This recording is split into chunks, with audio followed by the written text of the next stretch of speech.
Hey everybody, it's New Brew Thursday. Woo! And with us today is a very talented home brewer, a very close friend of mine, Julian Shrago. Afternoon, everyone. How you doing? How's it going, dude? Good. So we're in Bill's backyard. So we got plants, we got bubbling water, we got wind chimes, we got dogs. Bill's wearing crazy sunglasses. It's quite the day. So you know, but Julian, you are notable in the Southern California area as being one of the best IPA homebrewers that there is. But you've also done some commercial work, and you're going to be doing commercial work on a regular basis soon. So tell us a little bit about what's going on with that. I'm a good friend of Gabe Gordon and Lena Perlman. Gabriel.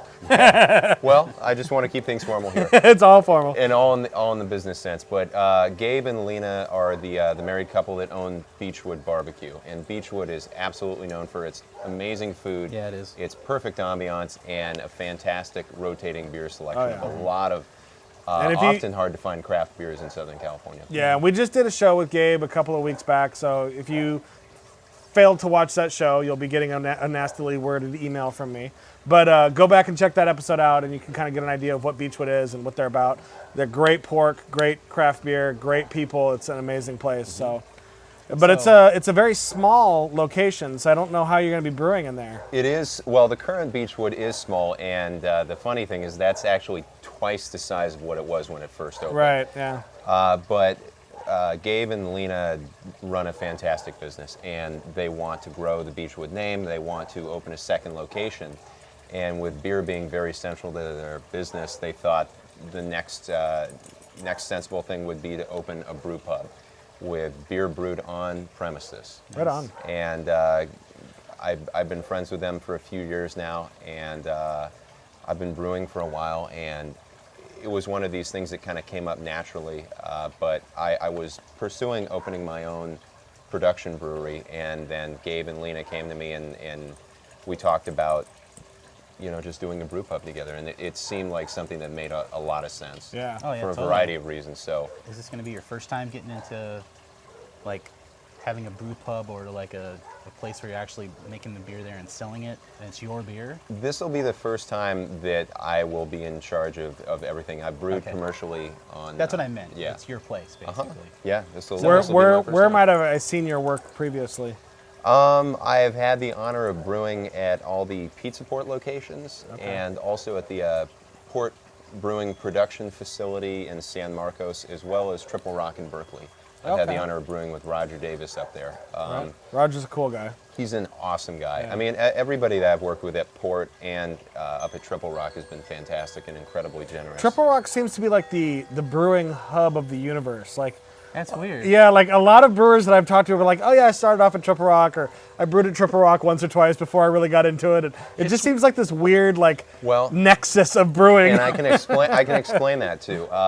Triple Rock was one of the first, quote, craft breweries in the United States. It opened up in, I want to say, 1985, I think it was. Yeah, it was I think early they're closing 80s. in 25 years, yeah. I believe it's 25 years now, but there is a company that makes commercial brewing equipment called JV Northwest, and Triple Rock has, if I'm not mistaken, the second JV Northwest brewing system ever made. I don't know where the first one is, but I mean, it's kind of where a lot of things began. A lot of businesses kind of came together there. I mean, the brew pub thing, the brewing equipment thing, and it's been a training ground for a lot of very famous and good brewers. Right on. Yeah. So what did you bring for us to try of yours? And is it any good? Well, before he it's says gonna be that, horrible. Before. bad. Okay. he's known Really, for his IPAs, amazing Right. IPAs. Well, that will come later. I love the IPAs, so I said, don't bring IPAs.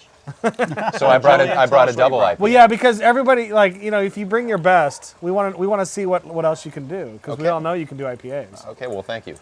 I brought a Saison today, and this Saison is, I wanted something rustic, dry, highly carbonated, moderately hopped, and just something that was really good when the weather started to get warm.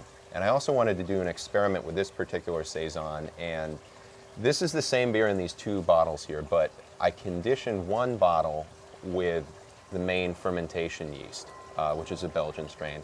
I conditioned the other bottle with a Burgundian wine yeast. Really? Wow. Yeah, wow. and there are actually a couple brewers out there who have been doing wine yeast to bottle their beers for a number of years now. Vinny Chilurzo, I believe, does it fairly regularly with a lot of his bottled Belgian beers.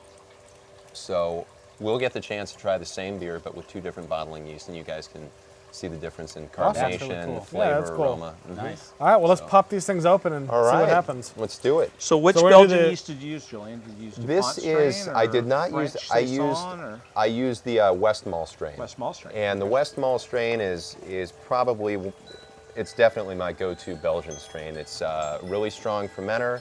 I like the flavor profile because it's less fruity than like a Chimay. You know, it always goes really dry. Now, you said that your corks are really tight, which is why you're using the, Well, I'm from NorCal, so I got to say they're hella tight. they're hella tight. So they are awfully tight, but I want to make sure that we get a good pop here, so I got that one going. And we are going to be trying the Saison that is bottled with the Westmalle yeast first. Okay. And as far as makeup of this beer, it's mostly German Pilsner malt with a pretty huge percentage of German rye malt, and then it's also got triticale in there, which is a new wheat rye hybrid, as well as some organic cane sugar and some clover honey. So anyway, let's fire this off. Hopefully the dog doesn't eat the cork. Fiber. Oh, Ooh, that was a good one. That's you what go. you want. That was cool. So how did you name this particular beer? That's I've a heard funny lot of story. different stories. I'll wait until we serve Thanks, this sir. up. So this is the one with the Belgian. This is the one with the Belgian yeast, and this is the same yeast that was used to ferment the beer. amazing. So, Well, cheers to amazing Cheers. homebrewers and thank you, who go commercial. and thank you for Sell having me out. on the show. I mean, you I'm know, honored. create good beer. It's progress, my friend. That's right. So, drink up. Cheers. It's very good, actually. Beautiful head. The bouquet is Thank you. amazing too. Wonderful spices. Yeah, this smells really good. So yeah, now I'm picturing myself sitting at the bar, eating some of Lena's pickles, fried pickles, with this at happy hour. So I'm very happy about this. It has like thought. little hints of thank you. chamomile on the nose. It's just wow. It's amazing what you can get out of some of these Belgian Yeah. yeasts. They're very Getting vibrant, strawberry. and there are no spices in this beer. I know. It's the yeast. It's amazing. Westmalle yeast strain is amazing. I mean, I like this. That's interesting Should've because known, that's to be become honest like a thing now with the saisons. Is everybody's spicing them up and throwing stuff in there to like kind of give them that peppery, more peppery kind of odor. But you're getting a lot of that anyway. Yeah, you can. I mean, depending on how you control the temperature of the fermentation, you can really kind of coax the yeast to give off a really different flavor profile if you do it cold versus hot versus somewhere in the middle. Right on. So, This is very tasty. thank you. So Thank you. this kind of reminds me a lot of the flavor profile of actually Avril, but if Avril was as strong as Foray, these are both DuPont beers. Foray is their organic beer, and Avril is their beer de table at 4.5%. But it has the same flavor profile. It reminds me of Avril if you were going to extrapolate it out another 3% alcohol. Oh, thank you. Yeah, Thank it's you. amazing. I love Avril. That's Yeah. one of my It's a favorite great beers. beer. This is too. What is the alcohol content on this? This goes into the bottle around 6.7%, but because there is so much priming sugar required to get this carbonation level, it actually goes up around 0.75% in the bottle, okay. which is pretty high for a beer. So it's a little over 7%. Cool. Yeah. Yeah, that's Amazing. it's very well rounded. It's nice buzz, not table dancing, but you know. Thank you. Yeah. So, will you be doing your complete line of beers at Beachwood when you start? Absolutely. That's one thing that we'll have certainly a big block of beers that we'll brew regularly, IPAs, dry stout, a cream ale, probably a lot of American style beers, and certainly some Belgian style beers too. But I always plan to have 3 to 5 rotating or seasonal beers on at any given time, in addition to our main staple beers. Okay.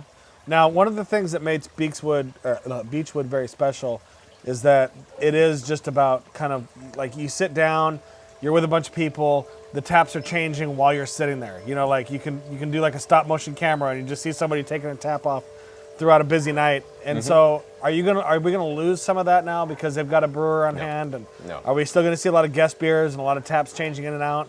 We will have a full guest beer program, very similar to what's going on at Beachwood 1 right now. Yeah, that's kind of like their So- thing. And I think if they were to get rid of that, they'd And, lose yeah, a lot Beachwood of barbecue. I'm Beachwood, sure Beachwood. Gabe will always keep a bunch of guest beers Yeah. on there. Besides, I'll be buying so much of his beer that he won't have enough to keep Won't have enough to on. keep on there anyway. Yeah, so. exactly. And in addition, we are going to have a very finely tuned draft system so that every beer that we serve is not only at the perfect dispensing pressure, Right. but at the right temperature too. And we're very adamant So there'll be a whole about- new flux capacitor put in at the other one. It's going to be the triple flux. The yo. triple flux. All right, Look right on. out. Damn. Triple flux, yo. Now, and if I'm asking questions that you can't answer, feel free to tell me that you can't answer it. But We'll just go to arm wrestling mode at that point. are you going to be bottling and naming the beers under like a Beachwood label, or are you Yeah. going to do something separate as far as like your own brewery name, or how's that going to work? It will be under the Beachwood name. Okay. Gabe and Lena have spent a lot of time and energy making Beachwood a name, and so it seemed natural to kind of go with that and continue with Is that. there a special name for the beer? Like, is it Beachwood BBQ beer, or is it like It will be Beachwood beer? Beachwood Brewing. Beachwood Brewing, yeah, because you don't want barbecue in the name of your beer. No, I don't think. know. Well, I do want to make clear though that the establishment is Beachwood Barbecue Right, and right, Brewery. Right. So, Okay. but Right on. the beer will be. Yeah, the Beachwood brand's I'm so already excited there. about that. Like, I'm so happy that this is happening. I'm excited too. It's a lot of work. But, Yeah, it's very Beachwood is rewarding. one of my personal favorite. Like, if I have a top one, it's Beachwood. I'm so excited that Gabe's going to get his brewery because he's been talking about that for a long time and wanting to be able to do that, and that's gonna be so awesome. And now, right now, it's in Seal Beach. I know you can't divulge the actual location it's going to be at, but is it going to be in Seal Beach or Long Beach. Long Beach? Okay, yeah. right on. Yeah. If I was going to open a place right now, Julian would be my number one choice for brewer. Right on. Thank you. In a heartbeat. Thank you, Bill. If he wasn't available, I'd probably try to steal Jeff Bagby from. And I Cork. can stipulate that that's it'd be true those because he two. said that I to might me be the other available day. later tonight. Yeah, perfect. Well, I'm anxious to try the other.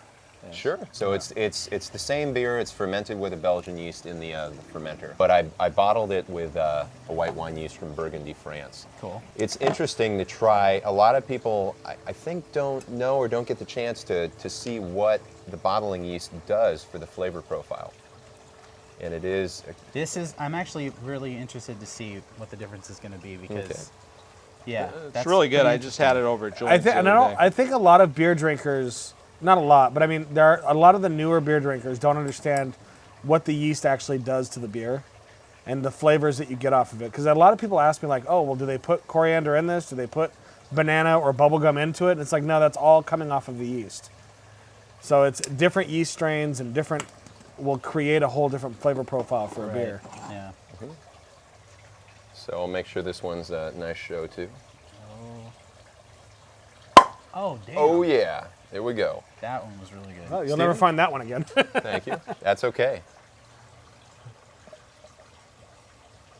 It's pretty. Thank you. It's a very clear saison. Well, if you shake it up a little bit, I've let these sit upright for a little while, so. It makes for a good yeast shot at the end. So. Oh, it has a different smell. The money shot, yep. That's what I prefer. Bill, there you go, sir. Yeah, the aroma's different. Mm-hmm. It's a little more much. It's funk to it, no? yeah. It's a little drier too. It's a little more dryness in the back end. My perception is that there's a little bit more dryness. I'm not sure if the wine yeast itself is able to ferment a little bit of extra sugar that the beer yeast can't get to. Right. That's possibly it. I gotta think so. But my perception is that it has a little bit more of a rustic flavor. It's a little bit sharper. Yeah. Yeah. It does. It almost brings it into a white wine kind of a quality to it, where it's. To me, it just makes it much drier. I get a little residual sugar up front, but you don't follow through on the flavor profile. And at back palate, you get this sharp dryness, and it's just amazing. Yeah. And I really enjoy that. So, John, what's your perception? Do you taste and smell the differences? I definitely smell a difference. It tastes different, but I can't really say how. I get the dryness that you guys are talking about on the taste. As far as you said, it was a little sweeter. Yeah, like I think you lose a little of the spiciness that you had before. I think I and get I think that it, too, yeah. yeah, because it's almost, and I don't think it's gone necessarily. I think it just gets confused with the dryness. I gotta say, actually, it's really dry. Well, A you lot get this more than nice that. tartness on the nose. Because Yeah. the longer I let it sit, like, Well, that's the funkiness And John you was get talking the about. citrus, Is that the lemony. yeah, Yeah, you get you get lemon. almost like a lemon funk to it. It's really good. it's good. Cool, thank you. I don't know. I think I might prefer the first one more just because of the overall Okay. roundness of it, you know? But this is really good too. This Yeah, is it's great. kind of split. I think if I like for myself as a saison that I want to drink on a nice hot day or whatever, I would go with the first one. If I was drinking with somebody that I was trying to introduce to saisons who was a wine drinker, would totally go with the second one, because this is this seems to me to be like a great wine to beer crossover. That's a good point. Okay. Feel to it. That's interesting. I guess you could say a Chablis drinker or a white Burgundy drinker, but I actually love this. To me, this has much more complexity and depth. Now, the first one has this great spice and overall mouthfeel, and is just perfect. But this one it's so finite in the different things. The tartness that comes in, the sharpness, the finish of the dryness. It's just so unique, because usually when you get things like that, where you get this, if you get tart and then all of a sudden dry, things like that, you can find defects, and this is not. This is just balanced nicely. So once again, very good, Julian. Thank you. I'll That's take what a I'm case. Thank you. I think because I more think where this came from. for me personally, like the first one I could see sitting out in my backyard drinking by itself, just kind of chilling in my backyard. This one I'd want some cheeses. It's more of like Yeah, sitting no, on I my can see couch that. watching TV. Kind of, it's a much more like I'm gonna sip this. I'm gonna eat some cheeses with it. I'm gonna pair it with something really extravagant. Where the other one, where I could barrel through that bottle on my own in the backyard in the afternoon. Use the same malt bill on this. This is literally Same, the it same just beer used- that came out of the same fermenter. This That And it's the so batch it's is so split. bizarre how just the bottle conditioning can affect it so hugely. That's awesome. and with the rye, you said you use a Pilsner malt. I use a German Pilsner. Yeah, you could really pick up the German Pilsner malt in the nose on this one. All right, so Just really- earlier we mentioned the name, and you said there was a funny story behind that. So let's Okay, talk about so the this name beer of the beer. this beer is called 110, and it was originally called Sibley Saison, named after a regional park in the Oakland Hills, close to where I grew up. But I brewed this beer on a Friday night, and then Saturday morning, the following morning, I was on my way down to San Diego, and temperature was a couple degrees lower than where I wanted it to be fermenting. So I turned my temperature controller up 2 degrees, knowing that this thing was the temperature controller was kind of on the fritz, and like, okay, I'll let it warm up for a little while before I leave the house. I forgot about that. I left it unattended. I knew it had been on the fritz, and I left the house anyway. And 12 hours later, when I'm on my way driving back up, it occurred to me, Oh, damn. oh no. I don't even know what temperature my beer is sitting at. So I get home, and sure enough, this thing had started warming up my fermenter, and it hadn't stopped. And so I got home, and the beer was fermenting at 110 degrees. That's pretty warm. wow. I wanted 70. Exactly. It was about 68 degrees when I left in the morning. I set it to 70. It just kept going. Wow. And so that's the kind of temperature that most brewers would be like, Trash. It's amazing. Yeah. To Right, we're survive. pouring this out in So- the backyard. And we're dumping this out. But Right. you know what? I figured, what have I got to lose by letting it finish Mm-hmm. out? And let's just see what happens. And, of course, as soon as I found it at 110 degrees, I immediately started cooling it back down. And I got it back down to 70 degrees within 5 or 6 hours. Okay. okay. But after the first 24 hours of fermentation, it was already 2/3 of the way done, Right. which is just like rocketing towards the finish line. And I didn't get any off flavors or anything. I mean, this is the normal flavor profile that I get from this yeast. So the question is, would you do that again? when you make the Absolutely beer? not. Yeah. So it's but like you said, you don't feel like it affected the flavor at all. No, I don't think it did. I mean, I absolutely intend to brew Nobody this would again, ever but- know this. No. Put them up against 10 Right on. master brewers, they wouldn't know. But that's an amazing thing, because, for example, people say, why don't I, for all my thousands, 1,200 beers or whatever, that I don't have them all refrigerated? Well, I like them at cellar temperature, because the amazing thing is craft beer is much more resilient than people think. Yes, do you want to take risks? Do you want to do things like that? Not necessarily, unless it's planned. Right. But the fact that this beer was that high of a temperature, and it's just such an amazing beer, Right.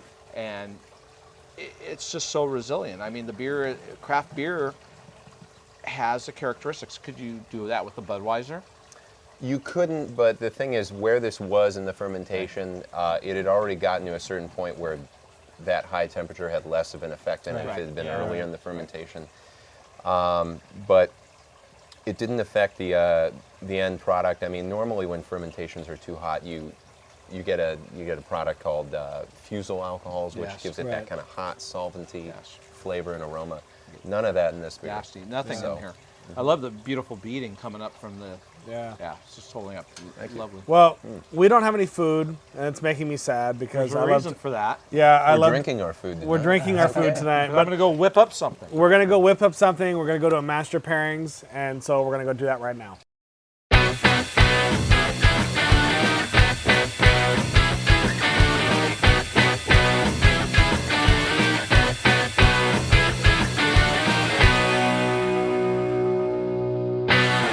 Hey everybody, welcome to another Master Pairings with me, Dr. Bill, and I have a special guest with me today. Hi, I'm Julian Shrago. Today I wanted to go German. So we're going to go with a very wonderful Dunkel Weiss, which is called by Weltenberger is the brewery. Dunkel Weisses means, Dunkel means dark, Weiss means wheat beer, or Dunkel Weizen as in wheat beer.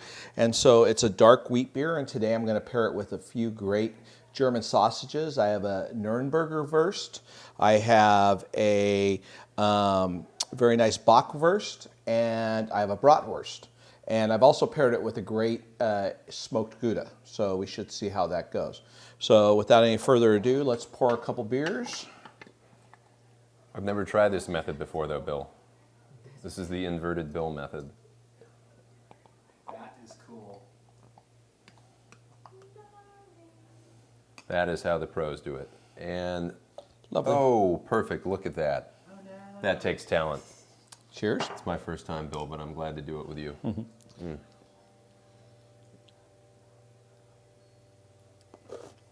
That's delicious. Yeah, lovely. Really heavy and forward on the Munich malt. Yep. Nice. The malts stand out great. It's still got all those wheat characteristics that you expect in a Hefeweizen, but with a little more depth and character to the flavor profile. It does. The Munich malt definitely gives it that deeper kind of toasted bread crust, kind of halfway Bach flavor. Yeah, it's really close to one of my other favorite styles is Weizenbock. And so the Dunkel Weiss is just going that direction, so it's wonderful. So I think we should just jump in and try the smoked Gouda and see how it goes with it. Let's do it. Oh, that smells fantastic. I think the smoke phenols and the cheese go really well with the dark Munich malt flavors in the beer. Oh, they're very complementary. Absolutely. Yeah, I love the way they go together. Goudas are great, and smoked Goudas are great with all lagers, but especially with German lagers. And when you start to get the Munich malts involved, it's it's a pairing made in heaven. So they go really well. One thing I like about the style, the Dunkel Weiss style, is it does have a little bit richer flavor than a standard Hefeweizen, but it's not heavy at all. No. So, you know, I mean, if you want to pair it with dark meat sausages, light meat sausages, it's a good beer. No, anything pork, first of all, this beer is a home run, first and foremost. But all kinds of great sausages with any complexity at all involved into them are great. It goes well even if you're putting condiments on them. Smoked Gouda, aged cheeses are all fabulous, and it's just a great, refreshing beer, like you said, but with a little more depth and complexity. So I enjoy it on just as hot a day as I would a Hefeweizen. Yeah, Absolutely. yeah, it's just got a little more characteristics. So let's try the sausages. Let's do it. Which one is our first? I'm going to try this one, which is the Bratwurst. Okay. Now, my memory must be off, but I always thought Bratwurst was kind of a lighter sausage. Could you tell us what's This in is this? smoked Bratwurst. Aha. So it's a Okay. smoked German Bratwurst. So it's picked up a lot more depth of character and color. So it works really well. Just using a classic stone ground mustard, just to play off of it. And Bratwurst is traditionally a pork sausage, is it? Yes. Okay. Yeah. All of these are based off of pork. Does anybody make a bacon sausage? I think that would be I'm fantastic. sure they do. think we should At the go very for least, bacon it sausage. wraps, some sausages wrapped in bacon. That sounds good. Yeah, no, it's definitely delicious. And then the little bit thinner and darker one are the Nuremberg wurst. And the Nuremberg wurst are from Nuremberg, and they're classic during the holiday seasons. A little more subtle. It lets the beer play into it more. Brings out more of the characteristics of the beer. I get some spices in there. I'm not exactly sure what it is, but is this pretty traditional if I were to Yeah, get it? no, it's pretty traditional. They come in a couple different sizes. A lot of times when you're out at the little markets, they'll have them in a almost look like American breakfast sausages, and they'll have a half dozen of them in there. But they also come in the larger links like this. Okay. But the spice characteristic is really spot on. The dog wants some. Hi, Sam. Would you like to How try you a doing, Sam? sausage? Sammy likes it. What do you think? That was good. All right. He says yes. So, Bill, we're having a knockwurst right now? Yes. Okay.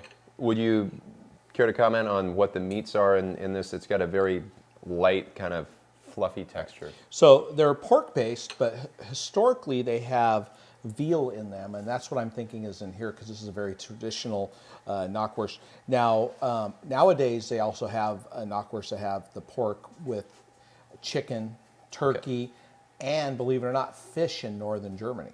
Ah, okay. But I'm not getting any fish out of this, so Okay. I'm going to go with veal on this one. Okay. But I think it's pretty great. It's delicious. For myself, Julian, and Sammy, another successful master pairings. Cheers. Cheers. Boom. Julian, we want to say thank you for joining us in Bill's backyard, which Absolutely. you know, Thank you is, for is having the me. beer mecca of the world. We're looking forward to a Beachwood brewery, and I hope that we get a little bit of special access ahead of time so that we Absolutely. can. You guys are always welcome. Right on. At my So- house. At Bill's house. At I'll Bill's speak house. for him. Well, yeah, I show up here sometimes, and he's like, "Dude, seriously, it's 2 a.m. Go home." But he's naked. That's the difference. You're naked. I'm naked. Well, I'm always You're naked. not getting your own keys, Steven. Forget it. But you know, as always, stay safe and drink beer. Absolutely. Cheers to that.